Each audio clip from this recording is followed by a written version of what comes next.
video pembelajaran kali ini, kita akan mempelajari soal pada paket 2, nomor 28 sampai 33. Nah, untuk soal nomor 28 dan 29, itu mengenai materi kaidah pencacahan. Ibu review sedikit ya, tidak akan terlalu dalam. Di mana kaidah pencacahan itu dibagi menjadi 2. Ada yang namanya permutasi, di mana permutasi ini memiliki ciri yaitu memperhatikan urutan.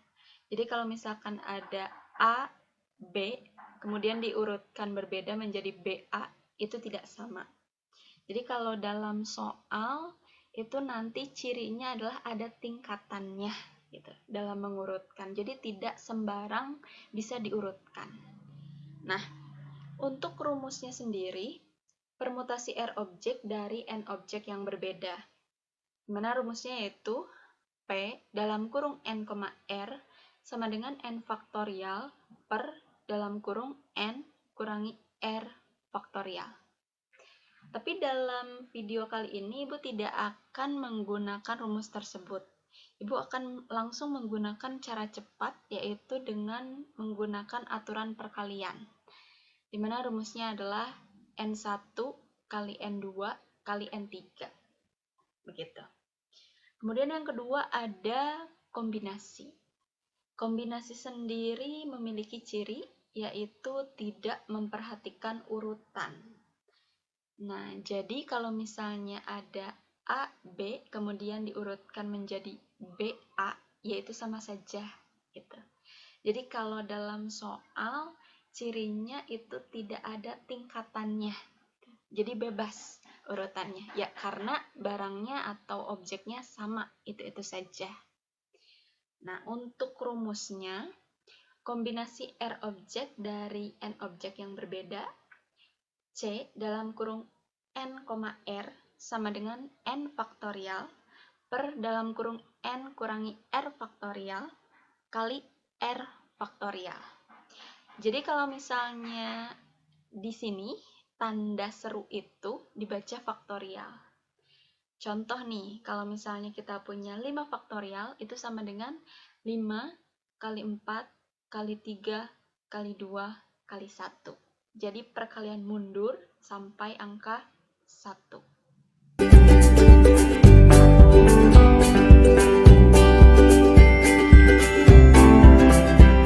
Oke, sekarang langsung ke contoh. Itu yang nomor 28 agar kalian bisa lebih paham perbedaan antara permutasi dan kombinasi ya.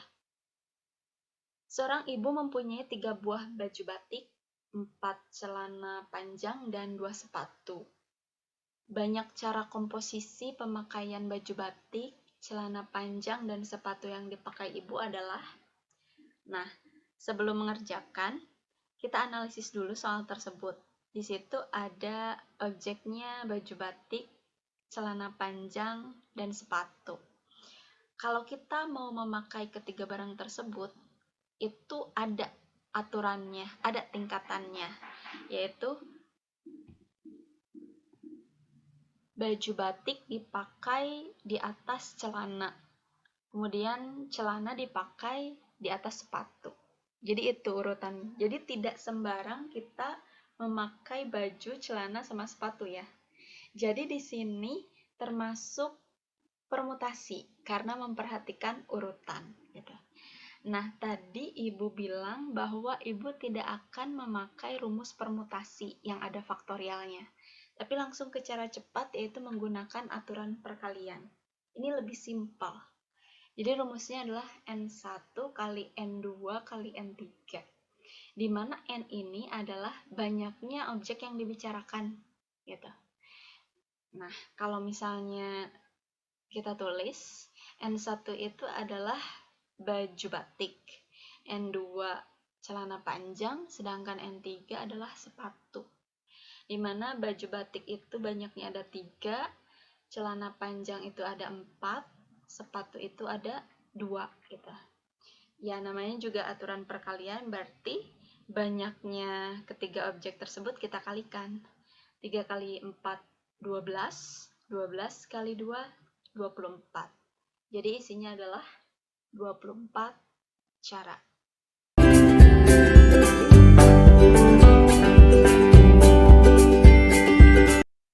Selanjutnya ke nomor 29. Hasan dan 10 orang temannya akan membentuk tim bola voli yang terdiri dari 6 orang. Jika Hasan harus menjadi anggota tim tersebut, banyak cara membentuk tim tersebut, ada titik-titik cara. Oke, kita analisis dulu. Di soal tersebut itu akan membentuk tim ya, dan harus dilakukan pemilihan anggota tim. Di sana bebas gitu.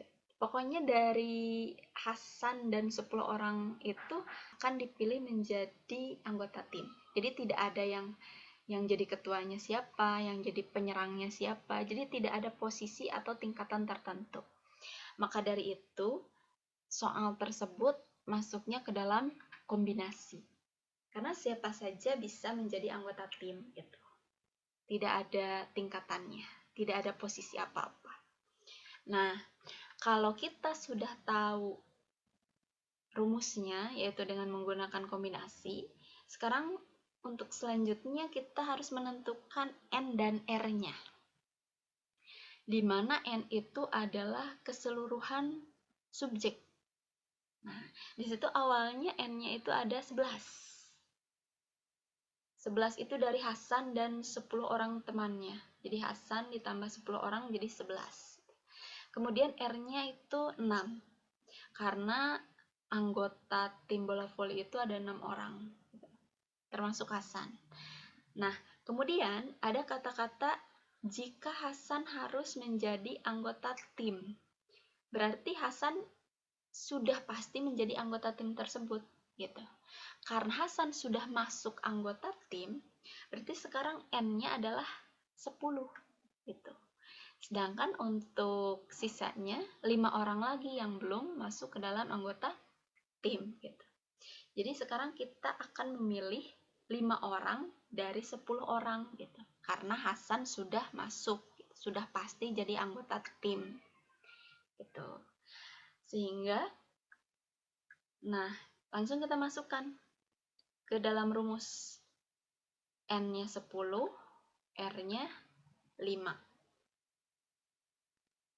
Sehingga diperoleh 10 faktorial per 5 faktorial kali 5 faktorial. Sama dengan 10 kali 9 kali 8 kali 7 kali 6 sampai 1 per 5 faktorial itu 5 kali 4 kali 3 kali 2 kali 1. Gitu. Nah, di sini kita bisa membagi yang 5 kali 4 kali 3 kali 2 kali 1-nya. Oke, kita bagi dulu habis. Sehingga tinggal tersisa 10 kali 9 kali 8 kali 7 kali 6 per 5 kali 4 kali 3 kali 2 kali 1. Sederhananya atau mudahnya, kita bagikan dulu nih. 10 bagi 5, 2. 9 bagi 3, 3. 8 bagi 4, 2. 6 bagi 2, 3. Nah, sehingga sama dengan 2 kali 3 kali 2 kali 7 kali 3. Sama dengan 252 cara. Untuk materi selanjutnya yaitu tentang peluang. Nah, Ibu akan review sedikit untuk materi peluang. Peluang terjadinya kejadian A dilambangkan PA, di mana rumusnya adalah PA sama dengan NA per NS. Dengan NA sama dengan banyak anggota A. Jadi A itu adalah kejadian yang ditanyakan nanti. Kemudian NS sama dengan banyak anggota ruang sampel. Jadi S itu adalah keseluruhan subjek yang dibicarakan. Oke, langsung ke contoh ya.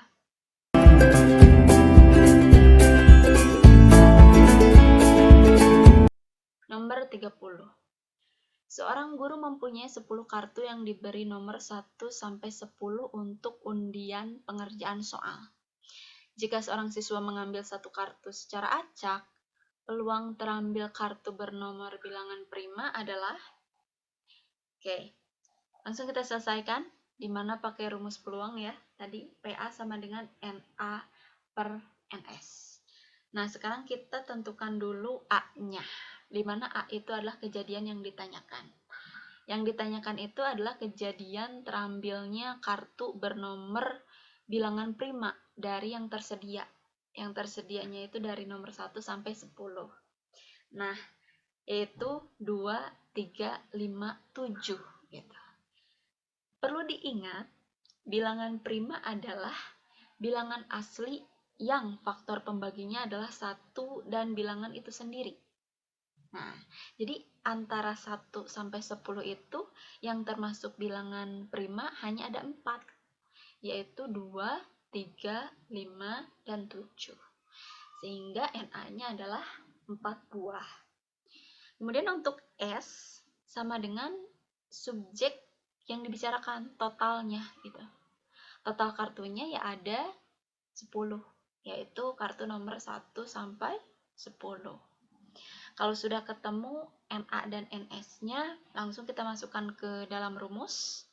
PA sama dengan NA per NS, sama dengan 4 per 10. Nah, kita bisa perkecil dibagi 2. 4 bagi 2, 2. 10 bagi 2, 5. Sehingga diperoleh 2 per 5.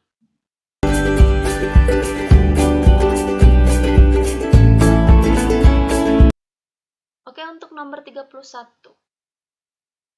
Dalam pemilihan ketua OSIS di suatu sekolah, terdapat 4 calon dari kelas A, 3 calon dari kelas B, dan 3 calon dari kelas C. Dari calon-calon yang ada, hanya akan dipilih seorang ketua. Peluang terpilih calon ketua dari kelas A atau dari kelas C adalah... Nah, kita langsung ke penyelesaian. Masih menggunakan rumus yang sama. Tapi di sini untuk kejadiannya yang ditanyakan itu adalah terpilih calon ketua dari kelas A atau dari kelas C. Dimana kalau dari kelas A itu ada 4 calon, kemudian dari kelas C itu ada 3 calon. Sehingga NA-nya atau banyaknya yaitu sama dengan 4 ditambah 3, sama dengan 7. Kemudian kalau S-nya itu adalah semua calon dari kelas A, B, C. Dari kelas A ada 4 calon, B ada 3 calon, dan C ada 3 calon. Sehingga totalnya untuk NS adalah 10. Gitu. Nah, sehingga nanti kita masukkan ke dalam rumus. PA sama dengan NA per NS. Sama dengan 7 per 10. Mudah ya?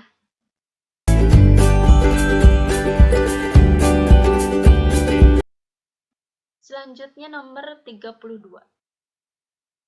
Penyakit diare sedang mewabah di wilayah yang berpenduduk 125.000 jiwa.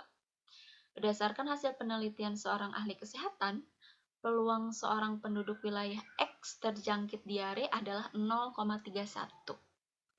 Suatu pagi, berita di salah satu surat kabar menyatakan bahwa sebanyak lebih dari 75.000 jiwa penduduk wilayah X menderita diare. Bagaimana pendapatmu mengenai berita tersebut? Coba kalian baca dulu option A sampai E. Di situ ada berita tersebut benar, berita tersebut salah, gitu kan ya. Nah, berarti kita harus mengecek kebenaran dari berita tersebut. Nah, kita harus tahu dulu berapa sih jumlah penduduk yang terjangkit diare gitu. Nah, penyelesaiannya kita harus mencari yang terjangkit diare kan. Berarti kita misalkan A-nya itu adalah kejadian terjangkitnya diare gitu. Kemudian di situ diketahui juga peluang seorang penduduk terjangkit diare. Di situ ada 0,31. Kemudian di situ juga diketahui jumlah penduduknya itu ada 125.000 jiwa. Nah, kalau sudah ketemu, sekarang kita cari jumlah penduduk yang terjangkit diare atau NA-nya gitu. Nah, tadi kan rumusnya itu PA sama dengan NA per NS. Kalau misalnya kita mau mencari NA, berarti NS-nya harus pindah ruas nih. Yang tadinya per atau bagi menjadi kali gitu. Sehingga diperoleh NA sama dengan PA kali NS gitu. PA-nya 0,31, NS-nya 125.000. Sehingga diperoleh 38.750 jiwa. Berarti itu adalah jumlah penduduk yang terjangkit diare. Nah, kalau sudah diketahui jumlah penduduk yang terjangkit diare, kita bisa mencari jumlah penduduk yang bebas dari diare gitu. Caranya ya total penduduk yang 125.000 itu dikurangi yang terjangkit diare 38.750. Jadi jumlah penduduk yang bebas diare itu ada 86.250 jiwa. Kalau kita cocokkan dengan soal, kita bisa mengetahui bahwa berita tersebut salah atau hoax. Karena yang bebas dari diare itu sebenarnya 86.250 jiwa, sedangkan yang terjangkit diare itu ya 38.750 jiwa gitu. Nah, sekarang kalian lihat dari option A sampai E mana jawaban yang tepat gitu. Kalau sudah, ternyata yang paling tepat itu adalah B. Jadi berita tersebut adalah salah. Dan yang bebas dari diare lebih dari 86.000 jiwa. Materi selanjutnya yaitu tentang materi lingkaran. Nah, materi ini juga sering muncul pada ujian, dan biasanya yang muncul itu ada dua materi. Yang pertama yaitu mengenai persamaan lingkaran. Nah, di sini ada persamaan lingkaran dengan pusat O 0,0 dan jari-jari R adalah X kuadrat tambah Y kuadrat sama dengan R kuadrat. Kemudian untuk persamaan lingkaran dengan pusat P, A, B dan jari-jari R adalah X kurangi A kuadrat ditambah Y kurangi B kuadrat sama dengan R kuadrat. Di mana bentuk umum persamaan lingkaran itu adalah X kuadrat ditambah Y kuadrat ditambah AX ditambah BY ditambah C sama dengan 0. Nah, kalau misalnya kalian nanti menemukan soal seperti ini, ada bentuk umumnya, kemudian yang dicari adalah pusat, kita bisa menggunakan rumus ini untuk mencari pusat. P negatif A per 2, negatif B per 2. Di mana A itu adalah koefisien X dan B itu adalah koefisien Y. Kemudian kalau misalnya mau mencari jari-jari, kita bisa pakai rumus R sama dengan akar A kuadrat per 4 ditambah B kuadrat per 4 dikurangi C. Nah, sesuaikan dengan bentuk umumnya ya. Kemudian materi yang akan kita bahas itu adalah tentang persamaan garis singgung lingkaran. Nah, ini lebih simpel sih sebetulnya.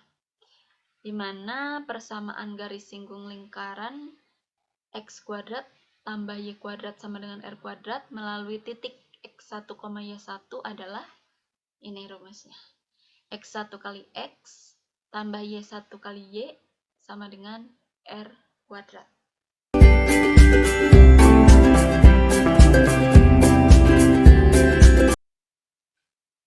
Persamaan garis singgung di titik negatif 4,3 pada lingkaran X kuadrat ditambah Y kuadrat sama dengan 25 adalah, nah langsung kita ke penyelesaian, di mana rumusnya adalah ini, X1X tambah Y1Y sama dengan R kuadrat.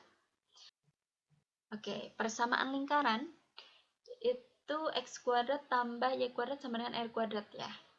Kita cocokkan dengan soal. Kalau di soal itu persamaan lingkarannya x kuadrat ditambah y kuadrat sama dengan 25. Gitu. Kemudian kalau sudah tahu persamaan lingkarannya, langsung ke rumus persamaan garis singgung. X1 kali X tambah Y1 kali Y sama dengan R kuadrat. Nah, di sini, di soal tersebut kita bisa menentukan X1, Y1, dan R kuadratnya yang mana. Di situ X1-nya ada negatif 4, Y1-nya adalah 3, kemudian R kuadratnya adalah 25. Jadi kita langsung bisa masukkan ke dalam rumus. Negatif 4X tambah 3Y sama dengan 25. Nah, jadi kita ganti semuanya ya. Nah, kalau di pilihan ganda, itu belum ada bentuk persamaan seperti ini.